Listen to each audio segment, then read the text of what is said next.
eu queria contar para vocês uma história que a gente nunca contou antes. Que só os nossos familiares e os nossos amigos sabem. Porque ela tem a ver justamente com São José, com esse exemplo de homem que é São José, dessa fortaleza, esse guia, esse protetor.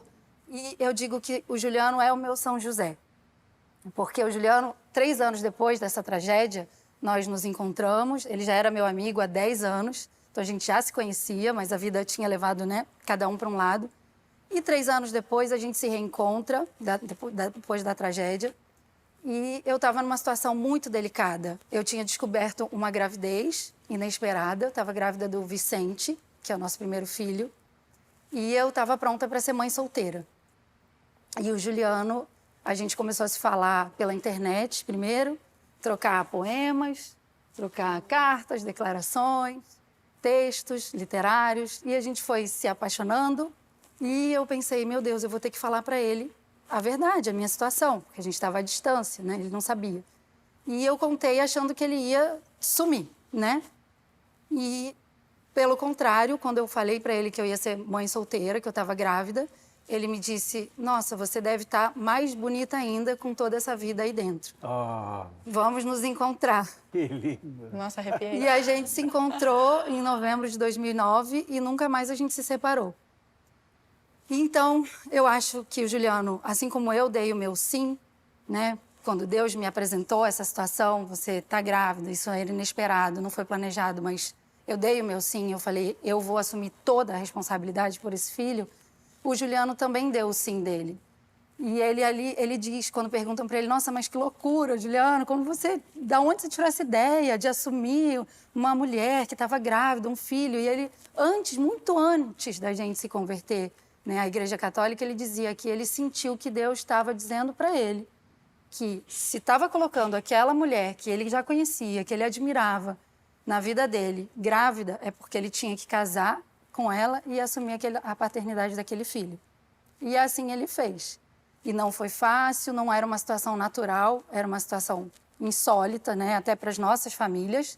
Mas o meu pai, que era justamente esse que tinha me dado a notícia da tragédia anos atrás, ele veio conversar comigo, ele falou, filha, você está bem? Você precisa de ajuda? Você quer um psicólogo?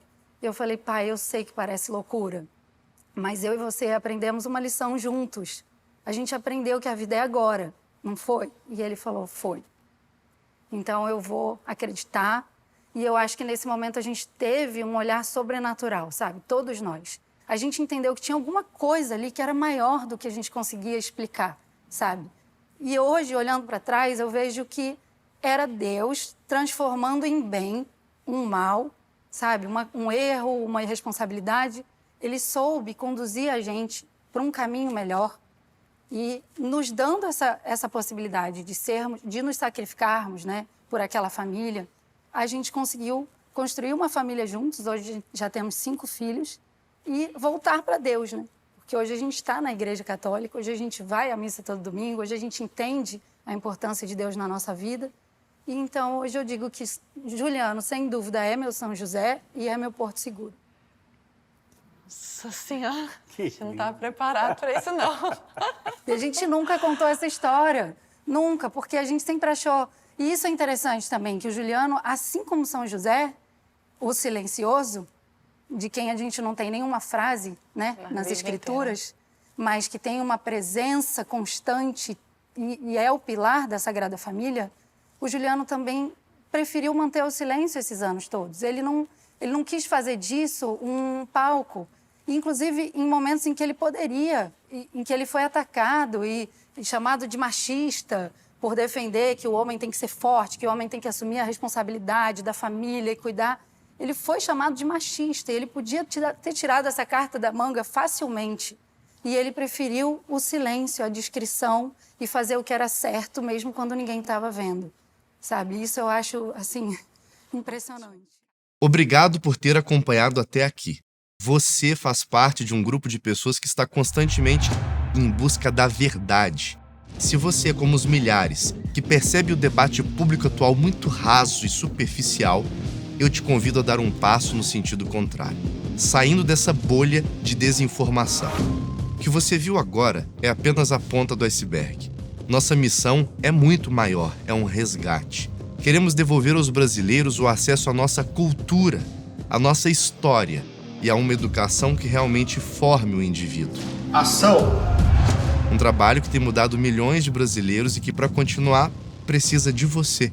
Só é possível produzir esse nível de conteúdo com essa seriedade sendo independente. Não temos patrocínio de governo e jamais aceitaremos R$1 do dinheiro público. Nossa única fonte de receita, o que mantém toda essa estrutura de pé e nos permite oferecer vídeos gratuitos como este que você acabou de ver, é a nossa comunidade de membros assinantes. A oportunidade que eu quero te dar agora é a de sair da posição de espectador e se tornar um viabilizador dessa causa. Ao assinar a Brasil Paralelo, você não ganha apenas acesso a um catálogo com o que há de melhor em educação e entretenimento no país. Você garante que conteúdos assim continuem tendo um lugar, com a qualidade que você exige e com a credibilidade que o Brasil precisa. Toque agora no link aqui embaixo, escolha o seu plano e venha ser parte de algo maior. Muito obrigado pela confiança e te vejo na nossa plataforma de membros.